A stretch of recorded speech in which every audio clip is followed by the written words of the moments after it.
Hello my loyal companions and welcome back to another video on the channel. Now you guys know I give you honest guides, tips, tricks and feedback on the different elements of the games I'm playing, and in today's video I'm going to go over the new SMG, the ISO, in Call of Duty Modern Warfare and Warzone. I do not clickbait you, I do not tell you things that are over exaggerated or are false. I only give you the most honest feedback based on my experience and some statistics that I've looked at for the weapon. So let's jump into this review, and a class setup will be at the end of the video, so make sure you stay tuned for that.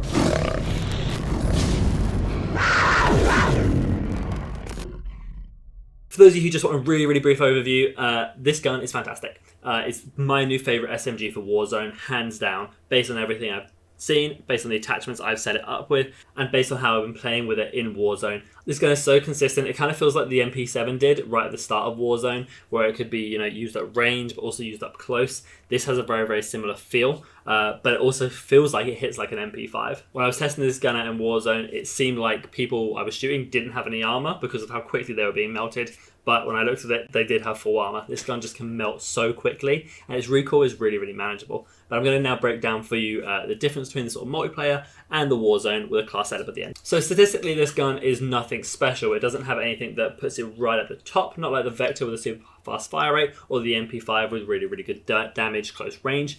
This is sort of in the middle gun. Its damage drop off at range is slightly better, so it does more damage for longer ranges, but that damage is slightly less than some other guns. In multiplayer though, we're talking minimal damage differences. Every gun in multiplayer, to be honest, is viable, particularly the SMGs. It all comes down to who is the better shot, who is hitting more torso to headshots, and who is a bit quicker and snappier with their aim. In that vein of thought, the ISO is completely competitive with the other guns. It can kill them, you can be killed by other guns. It just sort of fits the mold really nicely. It's come out quite balanced, not super overpowered. It's a nice fit somewhere in the middle. Personally, for multiplayer, I might use this, I might not. It depends how I'm feeling. I'll probably stick with my MP5, but this does do slightly better at longer ranges, kind of like the MP7 does, although I just like the feel of this gun. I like the sound of the bullets, honestly. It just feels like it handles really well. So for multiplayer, this is definitely a gun you can use, but it's all personal preference. Warzone is where this gun really kicks in for me. Now, I leveled it up and I started playing it in Warzone, and I was so surprised at how good it felt. Still, statistically, it's not out of there. It has a really good time to kill competitive with the other ones, but it's not as good as, say, the MP5 up close. It does, again, have slightly better range than some other SMGs, but it's not the best. If you're interested in some raw statistics, then I'll put some links in the description for you to check out.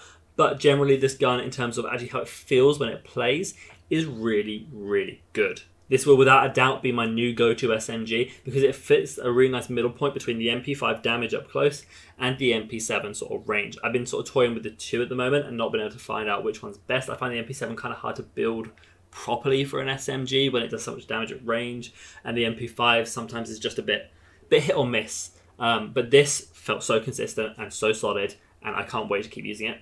I was dropping 15 kill plus games with this gun in solos consistently, and I said, I don't bullshit you, this gun is awesome. I will now jump into the class setup that I've been using.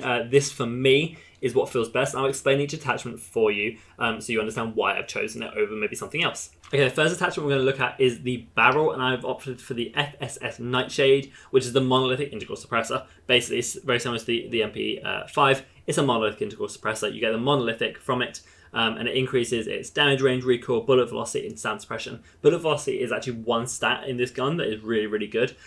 It can absolutely melt, and probably that's why it feels so consistent for me at maybe those slightly longer ranges and even closer ranges.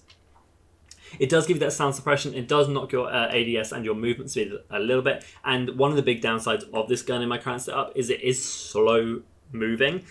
And when I say that, I mean like slow moving like an AR, not slow moving like an LMG. It's just slightly slower than your other SMGs because mainly of the 50 round drum mag, which I'll get to in a second.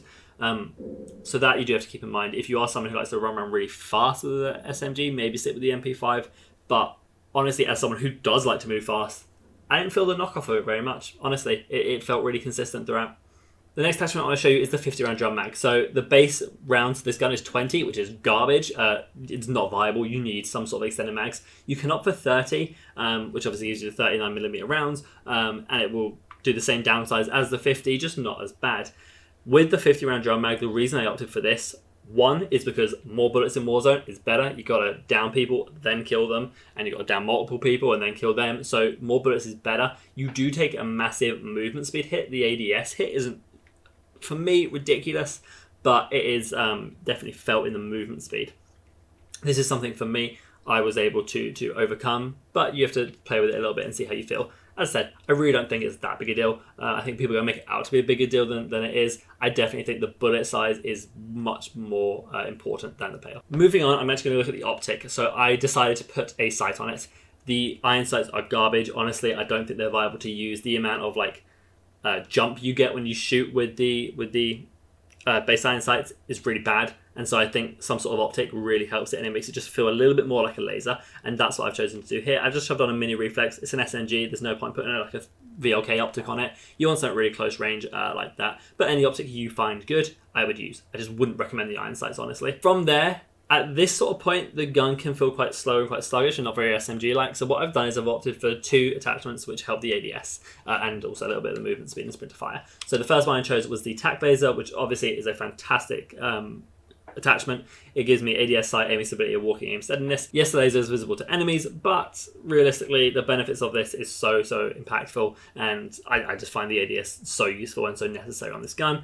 I then switch over to the rear grip, and I put on the equivalent of the stipple grip tape, which gives me ADS speed and sprint to fire speed. It gives me a massive boost. I really like this. It does take away a bit of my aiming stability, but this gun is such a laser anyway. The recoil is so manageable, it doesn't matter. You'll notice I actually didn't put an underbarrel on. Now, a lot of builds, particularly with SMGs, use something like the Merc or the Commando foregrip. I personally don't see the need for it.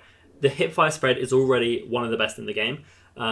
So the Merc foregrip isn't super useful. Yes, it does give you a slight hidden boost to movement speed and a bit of recoil control as well, but the recoil isn't bad. The recoil on this already is phenomenal, and as long as you're good enough as a player to pull down and left slightly, because it goes up and to the right, then it's fine, and it's not that bad. As I said, there are guides below about the statistics and some recoil patterns if you want to go check them out. Sleight of hand was something I was playing with, but realistically the reload speed isn't bad. Even on the 50 round drum mag, it isn't awful. It's definitely manageable. I think having these attachments built the way it is offers you the best combination of everything. It's an SMG, so you need the quick ADS, and that's why a lot of my attachments have been built around this. Having the 50 round drum mag is super important. Thankfully, they put in an integral suppressor. If not, I don't think this gun would be viable at all, because you save an attachment by not having to put on the monolithic and a barrel. It is a shame the iron sight is so bad that I feel the need to put an optic on. If you watch my gameplays, you know I don't like optic, but I do think it's really necessary for this particular gun. All in all, guys, completely honestly, I definitely think this is the best SMG for Warzone at the moment. As I said, it's so consistent. Its ADS is great with my attachments I put on it. It's suppressed. It moves kind of slower than you'd want, but that isn't that bad of a drawback. With the sight on it, it looks really clean. It shoots really clean. It's just a fantastic overall gun. It's so competitive with the MP5 and the MP7 and other SMGs that you may want. I genuinely think having this overkilled with an AR is the perfect setup for Warzone. I do think because of its ability to shoot at range, it may even be viable to use it as the primary for a sniper secondary. That could really be viable. I haven't tested that out yet, but just from my playing with it already, I think that it's definitely a shout as well. Hopefully this helped you guys to see an honest review of this. If you'd like to see more gameplay with me from this or using the new AN94, which I'm grinding my way to unlock and get maxed out, then you can come and follow my Twitch on twitch.tv/radfiregaming. There you'll be able to see me stream using these guns and actually see them in practice, and you'll see what I'm on about how well these guns melt. If you did enjoy this video, make sure you leave a like and subscribe to the channel. I do really appreciate all the support I've been getting recently. And other than that, I hope you have a fantastic day and you start melting kids with this new gun. Honestly, best SMG in Warzone. See you guys.